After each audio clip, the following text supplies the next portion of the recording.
Hello, and welcome to the NVR Podcast number 13. I'm Rachael Aylmer. And I'm Peter Jakob. And today we're talking about shame. So, Peter, tell me, how did you decide to come to this topic today about shame? Well, I was actually listening to Mona Siddiqui on Radio 4 this morning when she was delivering the thought for the day, and she spoke about shame, and she spoke about shaming processes or practices in many different religious cultures, and that we need to move away from shaming practices.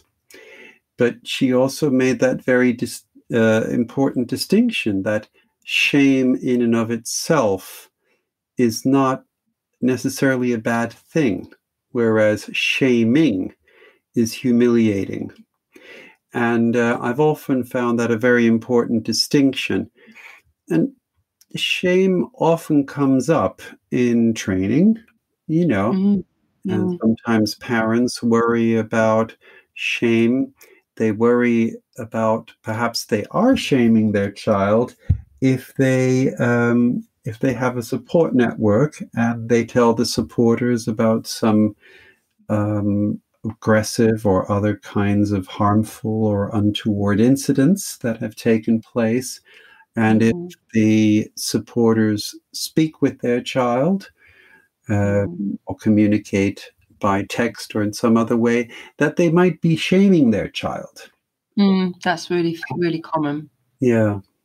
How do you experience that?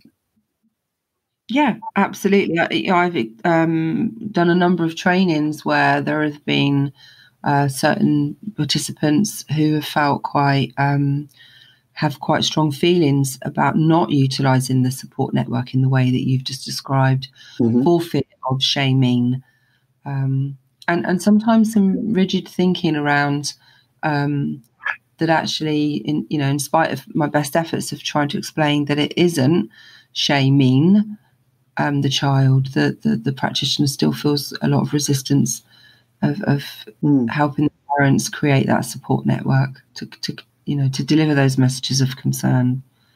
So we really need to get to the bottom of what shame is about. Different expressions of shame in order to help parents get support.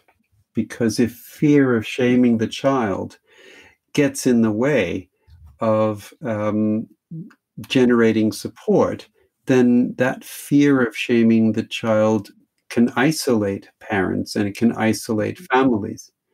On the other hand, I think it's a really good thing if people are mindful of not shaming. So we have to look at that, don't we? Has to be explored, and I think there's something about before, whilst the parent is working with their NVR practitioner around developing a support network, who then can offer messages of positivity and messages of concern at the same time, that we, if you're working with a parent who is resistant to or fearing that they're going to shame their child, that we go slowly, that we take it in small steps, so that we embody the principle that we're trying to support here. And I think the word you use about isolation, families can feel very isolated if they can't use the support network in the way that it's intended as well. Yeah.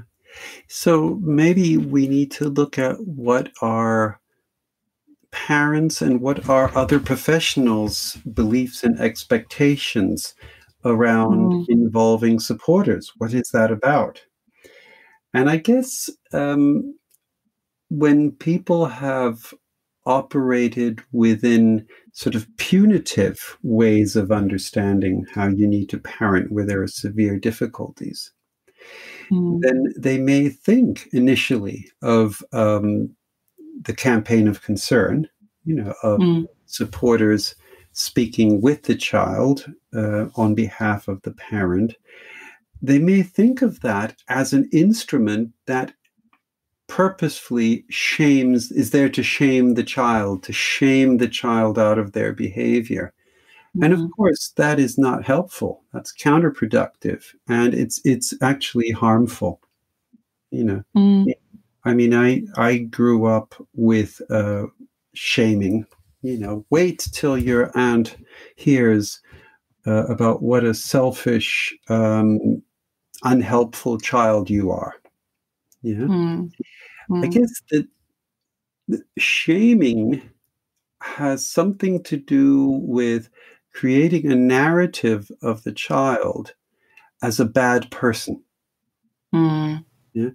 When people are overwhelmed by shame, it is because they believe or because they are given the message that they are, as a person, in some way insufficient, not good enough, evil, amoral, and shaming practices, finger pointing, tends to actually create and reinforce such negative stories of the person. I remember doing a consultation a couple of weeks ago with a parent who was referring into our organisation for NVR intervention. And part of the consultation is for me to ascertain with the parent whether they're able to and have the confidence to involve a support network. And part of that support network would be creating a campaign of concern. And I described what it was. And the father's response was, "Oh, yes, I really like that idea.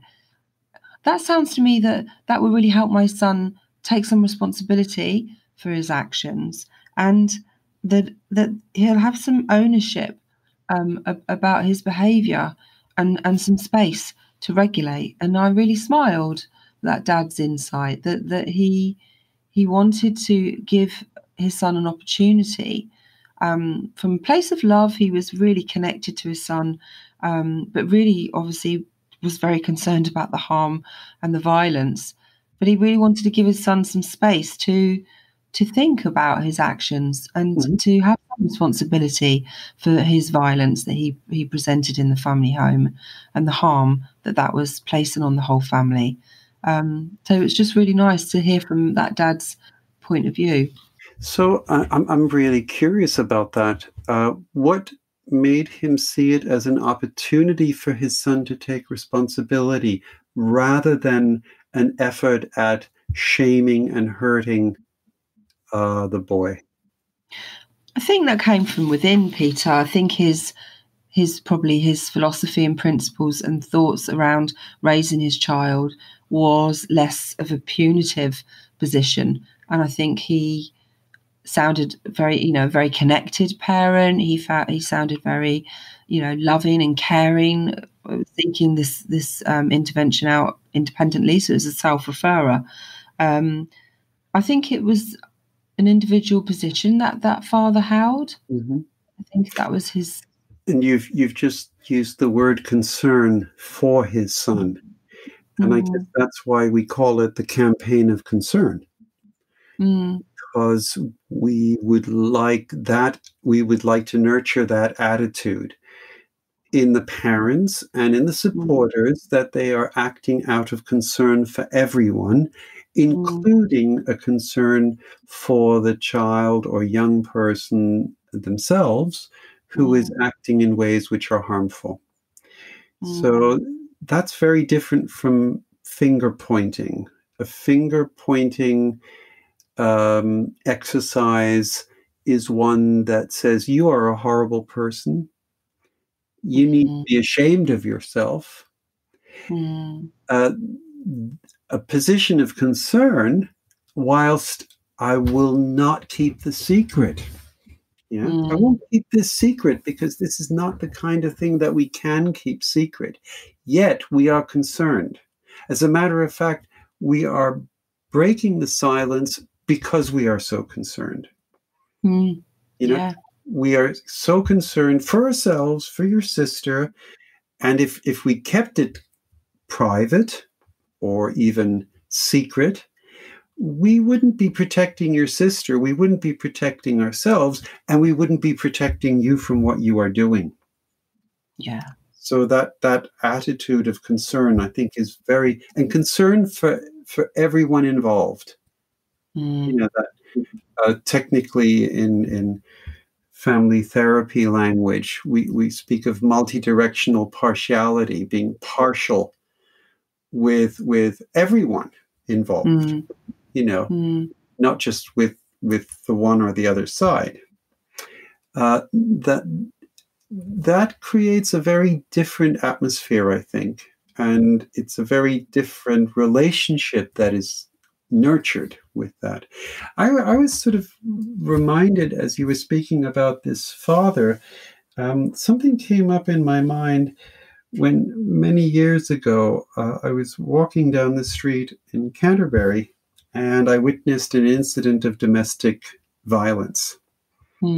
So there was a woman and a man, and the man was dragging the woman who was on the ground over the pavement. And there was nobody there, or rather there were people there, but they weren't intervening. They sort of walked past. I felt compelled to do something, but it was very difficult. What helped in that moment was that there was a woman in the petrol station. And she and I looked at each other. We made eye contact. And I think that helped me and that helped her to become active and to do something. And I could not have, and I wouldn't have wanted to have engaged in some kind of altercation with this man, but I simply went very close. I went much closer.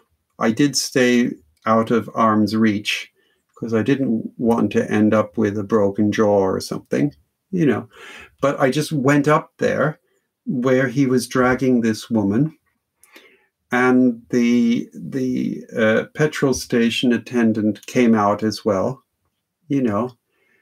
and I asked her, could she make a 999 call? So there was something about communicating back to him that we saw what he was doing. And I think that communicates that what you're doing is not right. And some part of you knows that it's not right. And I was just going back in my mind to this father and this son and him wanting to help his son. And this message, we see what you're doing. Yes, that can evoke shame. But the shame comes from the understanding that someone else sees me doing something that isn't right. And I know inside of myself it's not right. So the shame activates that knowledge that I already have. I've watched some YouTube clips from I think she's a psychologist, Brené Brown in America. Have you heard of her? And she's interesting clips on shame and talking, what her kind of beliefs are is to talk about shame, because by not talking about it allows it to breed and grow. And it's about, and so how that fits with NVR is about the young person having the opportunity for his loved ones, family members, and people that trust and love him to express concern about his behavior, not him, but the behavior that is seen as harmful and violent, and for it to be addressed and for it to be discussed in a concrete and neutral tone, not in a blaming way. And I think that really helps and enables a young person to regulate and enables that young person to reflect on their behaviours and to create to create, different pathways of how they can express if they're feeling distressed or anxious or etc. etc. By shielding it isn't helpful. And I think you've just used the key word, which is regulate shame. So I think if we keep the problematic behavior of a young person secret or private, we are shame avoidant. We get into the business of avoiding shame. We're also in the business of avoiding talking about the things that cause someone to feel shameful. And we get that shame that becomes toxic because it's suppressed. On the other hand, we're also not in the business of shaming, of, creating a negative story of the young person, which would be harmful and actually quite violent.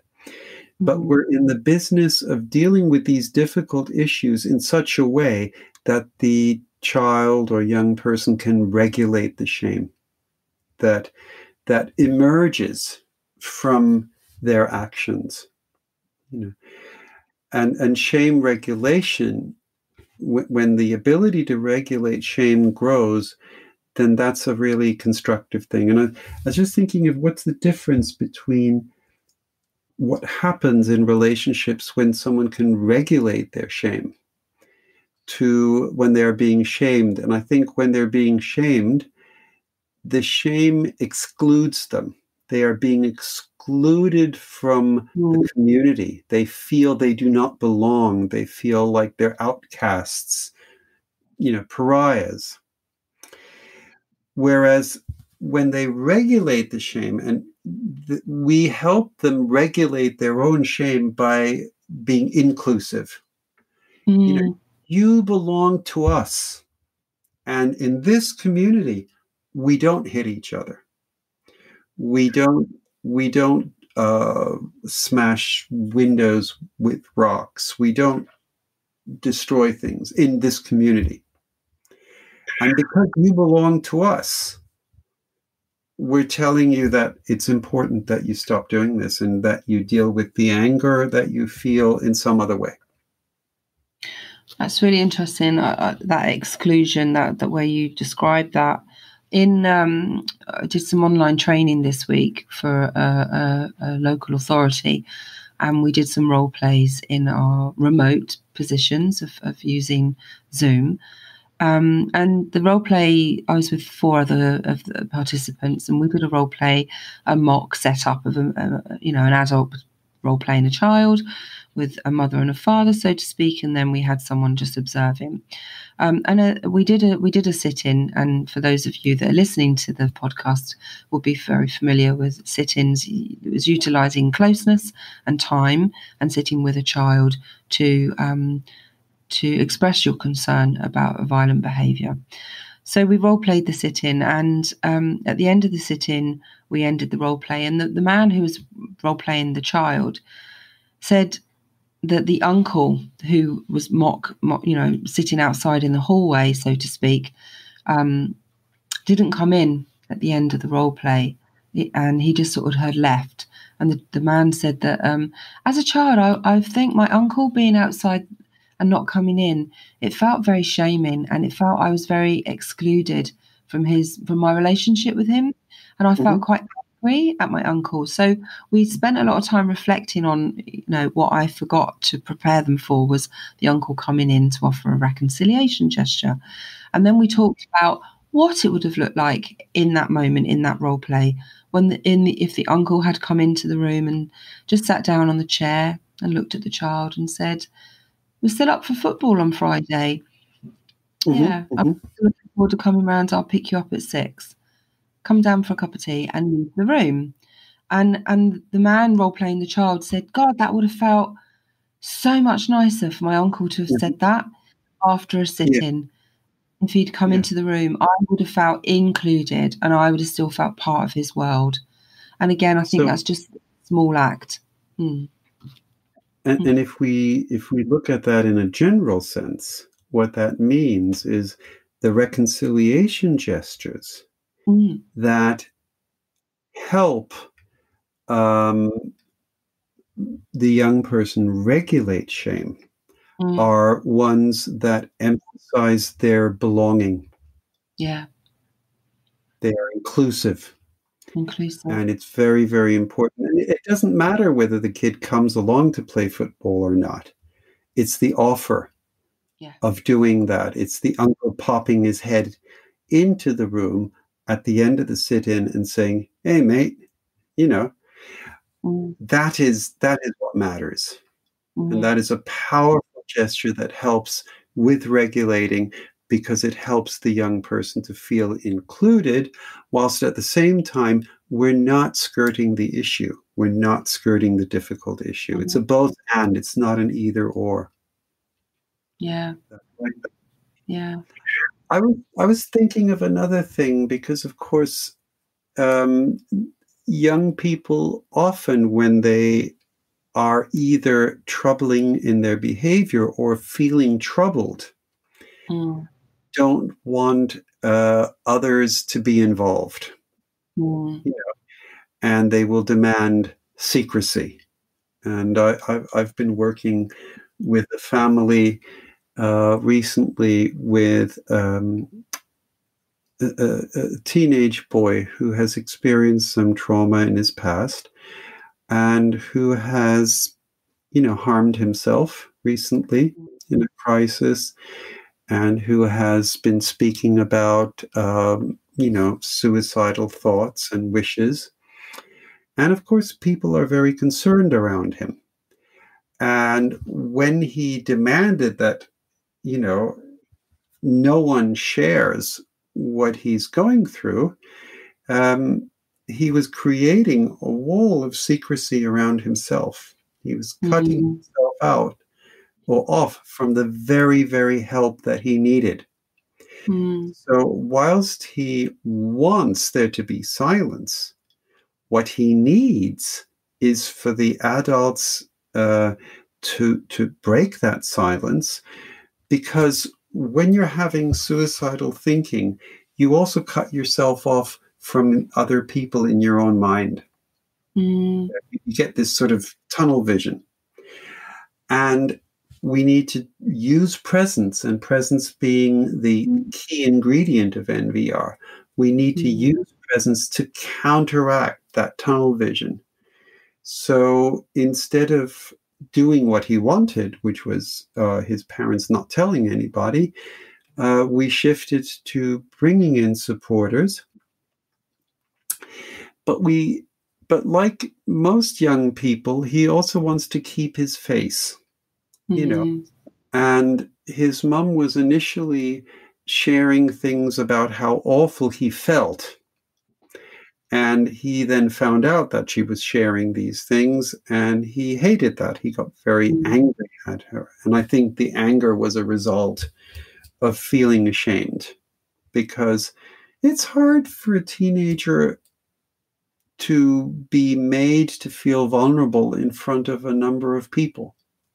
So we spent a lot of time thinking about, well, how do we help him regulate shame, yet not abandon the campaign of concern as a necessary way of helping him realize that he belongs and that he is on people's minds. That was a really important thing to communicate.